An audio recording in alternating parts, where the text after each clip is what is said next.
Assalamualaikum warahmatullahi wabarakatuh. Saya Najma Istikana, peserta sertifikasi dosen SMART untuk tahun 2001 gelombang 1.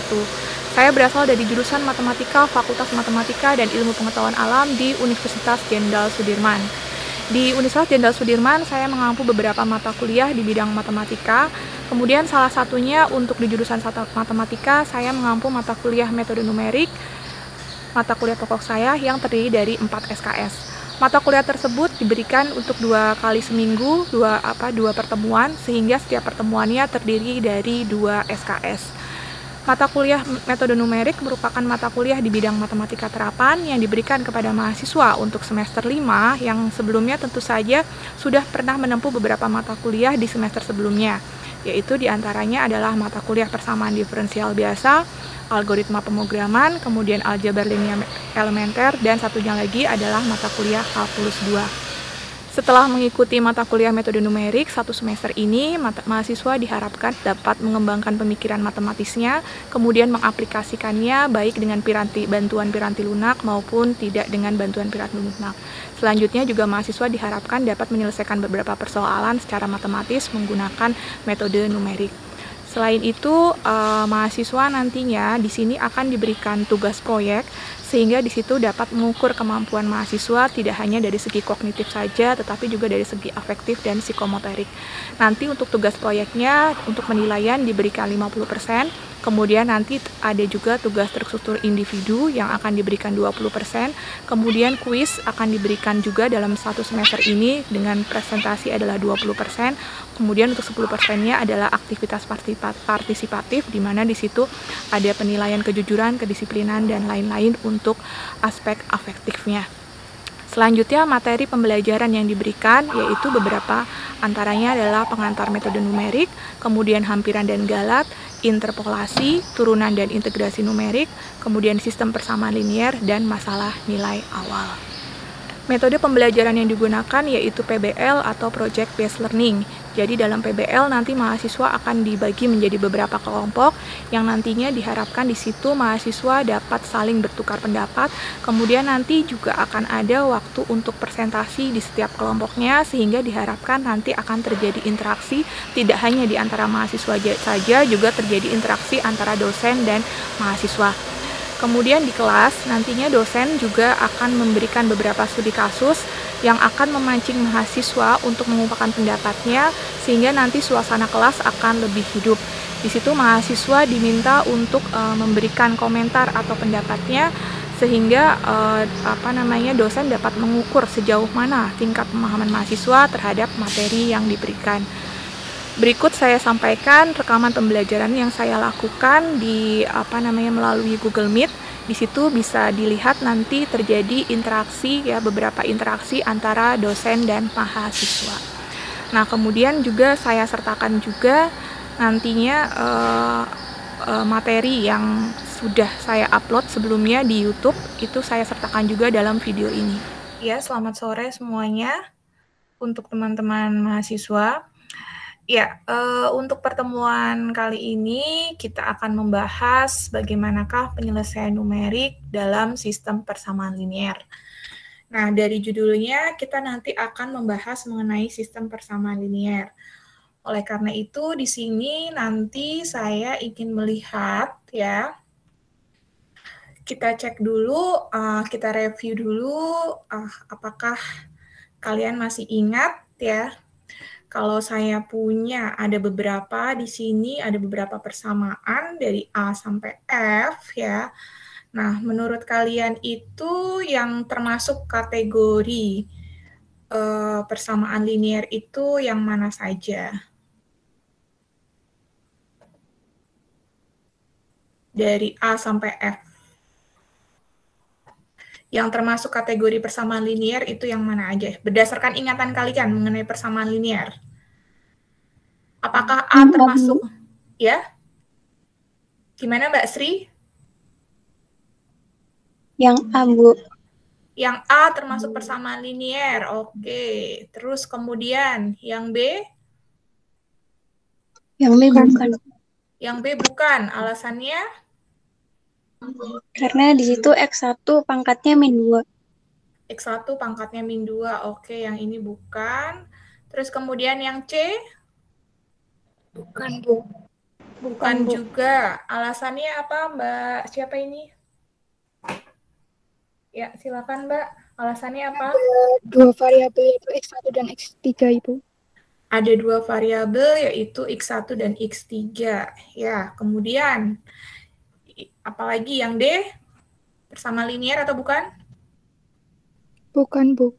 Bukan juga. Alasannya apa, Mbak? Pangkat variabel X1-nya itu 3/5. Pangkat variabel X1-nya itu 3/5. Oke. Kemudian yang E, apakah persamaan linear juga? Yang E? Iya, Bu. Iya, Iya, Bu. Bu. Iya, oke. Kemudian yang terakhir yang F, apakah persamaan linear? Yang F? Iya, Bu. Yang F, oke, persamaan linear juga. Jadi persamaan linear itu dicirikan bahwa ya untuk setiap variabelnya dia itu apa namanya berpangkat 1 ya, berpangkat 1. Terus kemudian habis itu juga apa namanya setiap variabel ya dalam persamaan itu hanya terdiri atas satu variabel yang mengandung satu konstanta ya. Jadi ada satu konstanta, satu variabel dalam setiap ininya, sukunya, dalam setiap sukunya. Ini tadi kan kita menemukan permasalahan di yang bagian C ya. Yang di bagian C itu bisa dilihat ya. Nah, ini yang di bagian C itu terlihat bahwa ada X1 dan X3. Nah, itu artinya pada sukunya ini ada dua variabel ya, ada dua variabel. Padahal dalam persamaan linear itu hanya mengizinkan dalam tiap sukunya hanya mengandung satu variabel yang bergantung pada konstanta ya, seperti itu.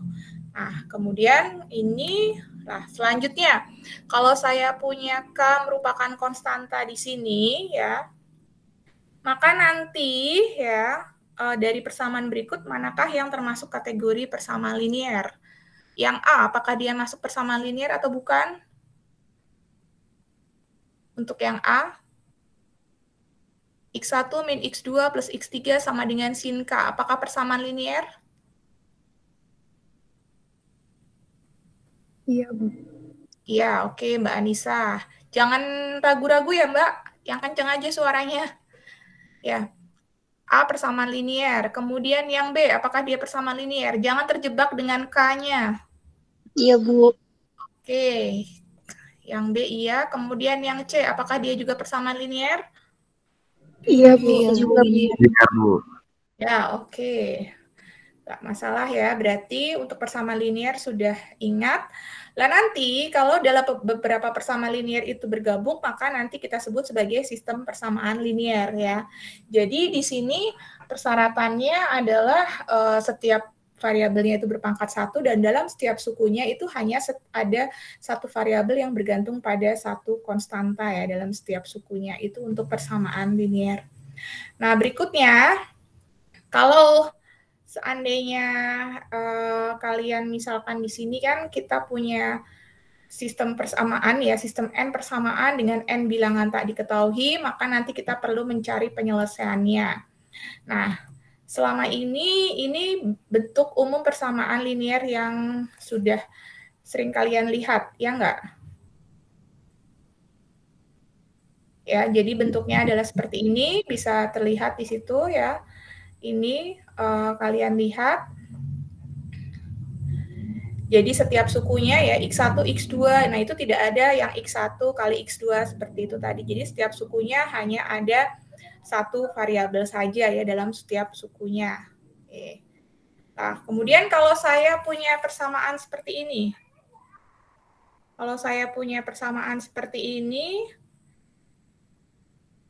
apa kalian ingat? Ini kan sudah menjadi sistem persamaan linear ya. Kira-kira kalau lihat seperti ini, kalian akan mengerjakannya seperti apa?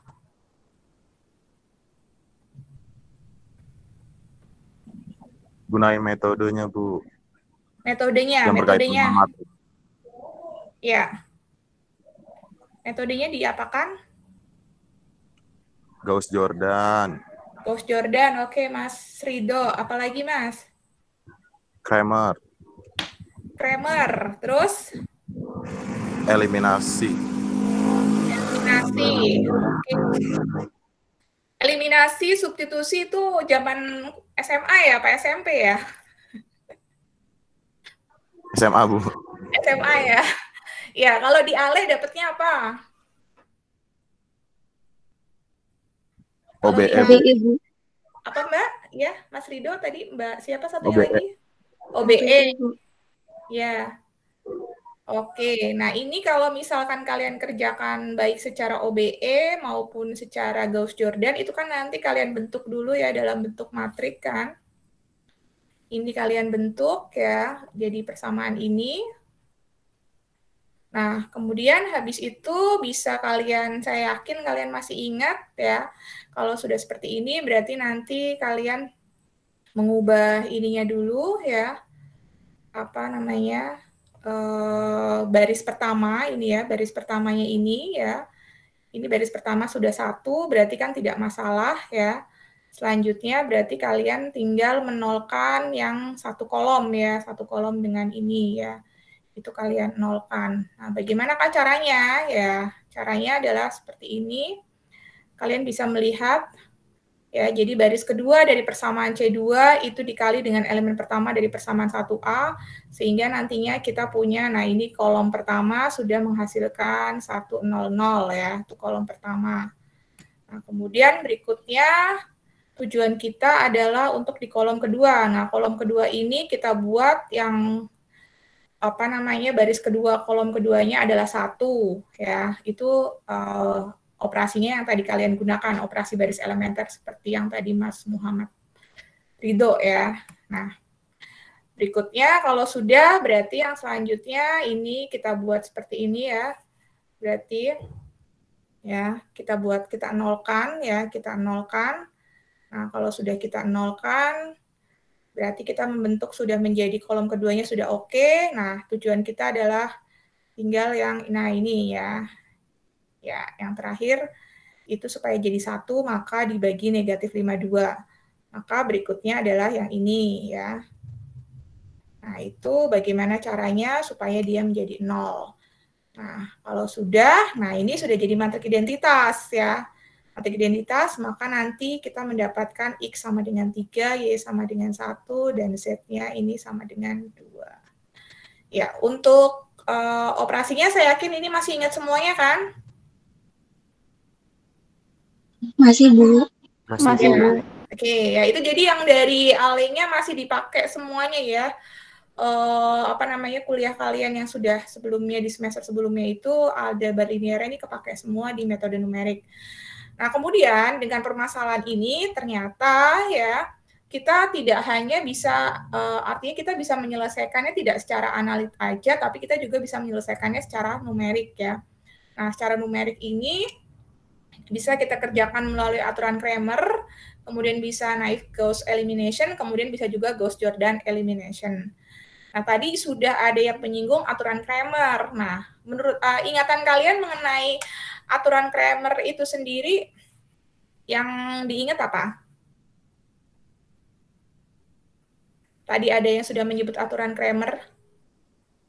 Sedikit yang diingat tentang aturan Kramer tuh ngerjainnya pakai apa? Determinan, Bu. Determinan, oke. Berarti dasarnya adalah determinan ya. Dasarnya adalah determinan untuk aturan Kramer. Nah, di sini ya benar. Jadi nanti kalau kita punya persamaan linear ya AX sama dengan B ya, maka nanti kita mempunyai pemecahan yang unik di mana syaratnya itu determinan A-nya itu tidak boleh sama dengan 0 ya. Ini persyaratannya ya. Determinan A tidak boleh sama dengan 0.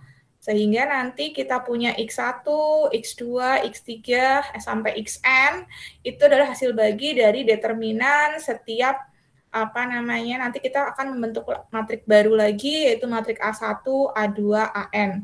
Nah, apa itu matrik barunya? Nah, matrik barunya itu kita peroleh, yaitu contohnya ya ini kan AJ, di mana AJ adalah matriks yang diperoleh dengan mengganti komponen-komponen dalam kolom ke J dari matriks A dengan komponen dalam matriks B. Jadi kalau A1 berarti nanti kolom ke satunya kita ganti dengan isian dari matriks B. Kalau A2 maka otomatis kolom yang kedua yang kita ganti dengan isian dari matriks B ya. Lah nanti bisa kalian cek apakah solusi dengan aturan Cramer itu sama dengan yang tadi kita sudah kerjakan di awal kayak gitu. Itu nanti bisa kita cek apakah hasilnya sama. Nah, di sini seperti biasa, nah kalau kita punya sistem persamaan linear ya, nah maka nanti aturan Cramer-nya itu kita tadi seperti yang tadi dikatakan sama Mas Bimo ya, itu kita menggunakan determinan ya. Determinan yang didapat dengan mengganti kolom ke K dengan suku tetap B1, B2, AN. Nah, di sini kita punya contoh ya. Kita punya contoh di sini selesaikan nah SPL berikut. Nah, berarti ibaratnya yang besar ini ya, ini segini adalah matriks A ya. Itu adalah matriks A-nya. Nah, kemudian habis itu berarti yang 20 min 2 sama 11-nya itu adalah matriks B ya. Matriks B. Nah, sehingga kalau determinan A kita kerjakan seperti biasa ya. Saya yakin ini kalian sudah di luar kepala. Nah, kemudian bagaimana dengan determinan A1? Nah, A1 berarti kolom ke satunya ini kita ganti dengan kolom dari matriks B. Ya, seperti itu. Bisa diterima untuk determinan A1? Bisa, Ibu. Bisa, Ya. Bu. Oke, ya. Jadi nanti yang kolom ke satu kalian ganti. Nah, kemudian berikutnya juga sama. Analog berarti nanti determinan A2 ya, kolom keduanya ini yang kalian ganti ya. Kolom keduanya ini kalian ganti dengan matriks B ya, ini. Kemudian berarti A3, kolom ketiganya ini yang kalian ganti dengan matriks B. Sehingga nanti kita peroleh bahwa X1 sama dengan hasil baginya adalah 2, kemudian ini min 1, kemudian X3-nya adalah 4. Ya, sampai di sini sudah ada pertanyaan atau belum? Bisa dipahami? Bisa, Ibu. Bisa, Bu. Oke, kalau sudah bisa, berarti kalian bisa mencoba. Di sini saya ada beberapa soal, ada 3 ya. Ini silakan dibentuk dulu matriksnya, ya matrik A-nya mana untuk soal pertama, soal kedua, soal ketiga, kemudian bisa kalian kerjakan dengan aturan Cramer. Jelas untuk petunjuk mengerjakan latihannya? Cukup jelas. Jelas, Ibu. Jelas, Bu. Ya, alhamdulillah. Oke, kalau seperti itu silahkan ini bisa coba kalian kerjakan ya. Nanti hasilnya bisa kalian bandingkan dengan metode yang sudah kalian kuasai sebelumnya di kuliah aljabar linear elementer. Assalamualaikum warahmatullahi wabarakatuh. Materi hari ini pembahasannya adalah akar-akar persamaan non-linear ya.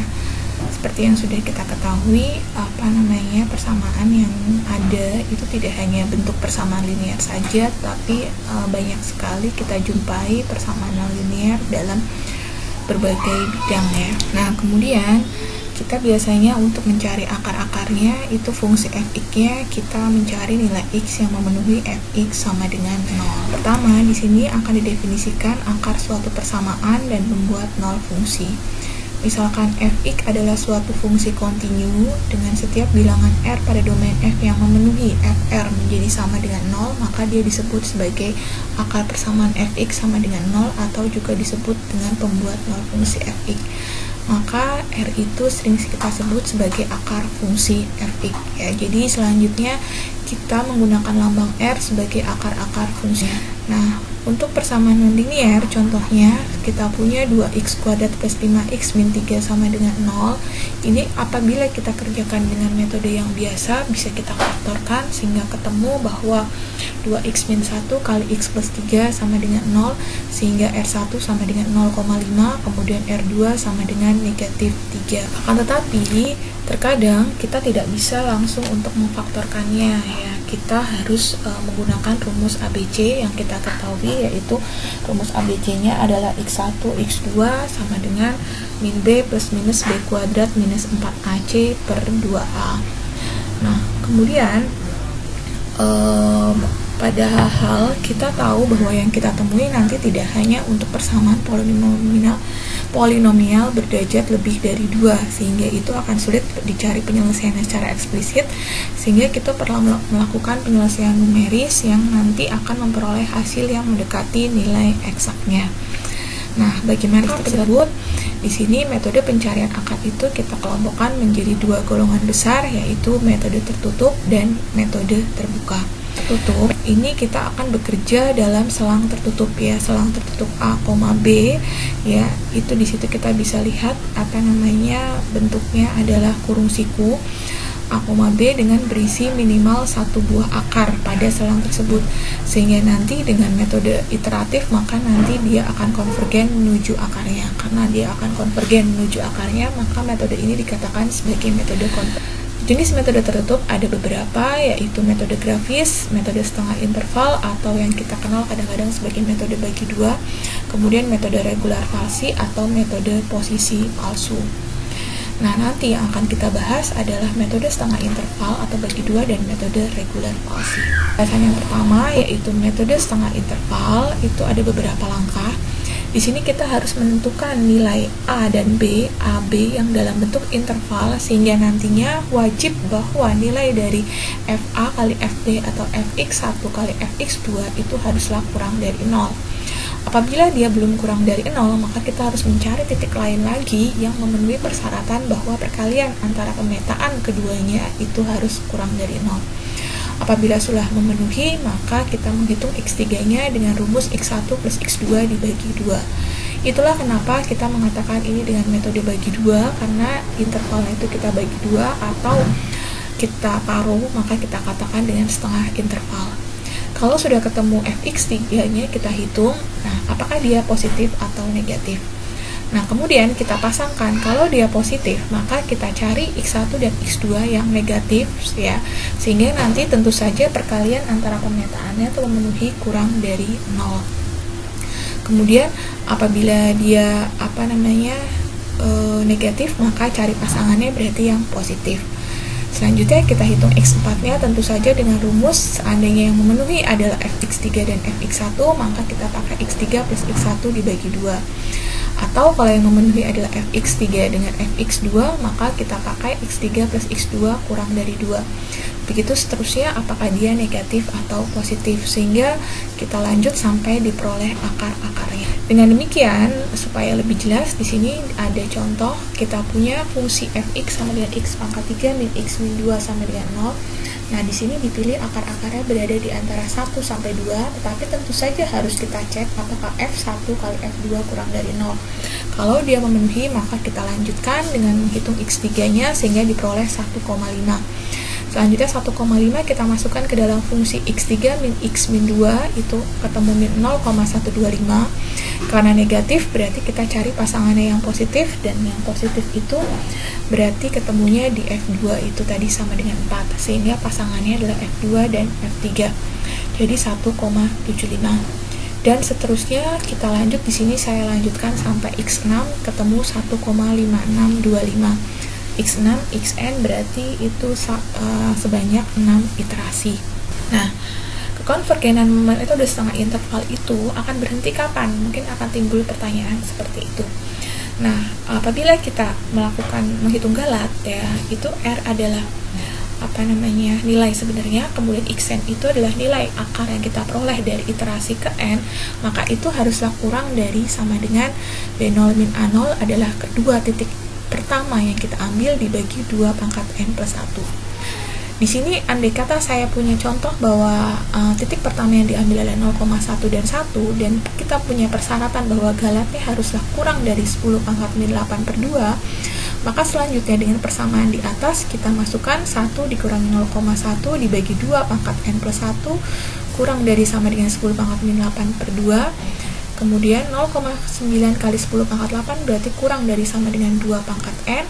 Dengan logaritma maka kita peroleh N sama dengan 26,4. Ini berarti untuk permasalahan fungsi ini dia akan memenuhi persyaratan bahwa galatnya tidak akan lebih besar dari 10 pangkat min 8 per 2 apabila dilakukan sebanyak 26,4 iterasi atau 27 ya.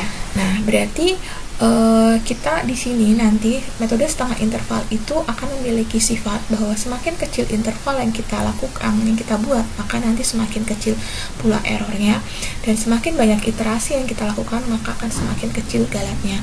Konvergenan pada metode setengah interval ini berjalan lambat, dan batas galat pun tidak tergantung pada fungsi yang dicari akarnya. Nah, selanjutnya bisa kalian coba pemahaman kalian. Silakan dicoba. Untuk yang pertama dilakukan sampai dengan 5 iterasi. Untuk yang kedua itu kalian ditanyakan berapa iterasi yang diperlukan agar akar persamaannya itu tidak lebih besar dari 0,01. Ya, terima kasih. Assalamualaikum warahmatullahi wabarakatuh.